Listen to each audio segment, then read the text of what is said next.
So guys, today we're gonna turn on our professional mode sa ating Facebook account. So dapat meron kang Facebook and you just need to click your profile and the three dot in the right sides or corner of your account, and you just check if you are eligible to turn on your professional mode. So before you get this notification, you just need to acquire the requirements of having this professional mode.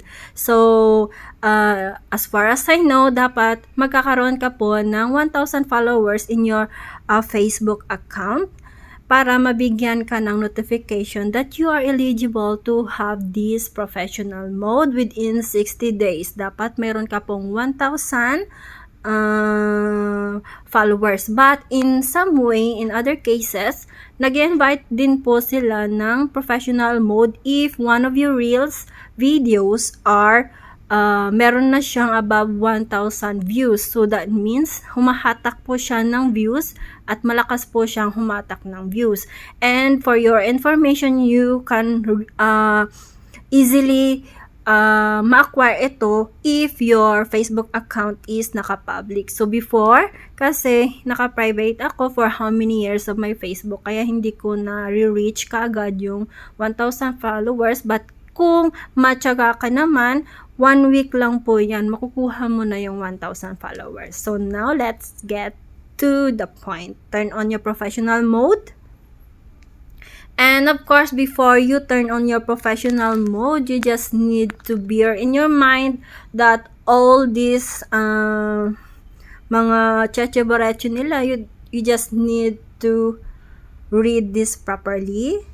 Turn on. So, I'm very happy. It's just, hindi naman talaga siya yung ganun. So, connect with your audience. So, step by step po tayo. So, add your profile.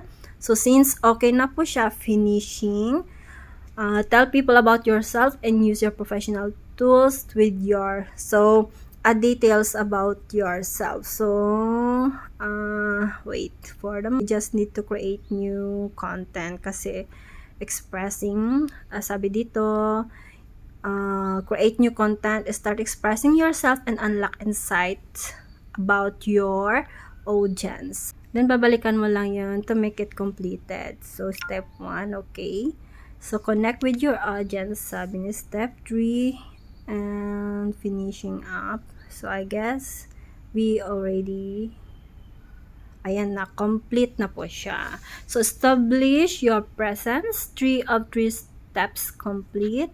And complete na rin po yung sa below. So, ayan na po siya. And then, dyan na po. Welcome to professional mode.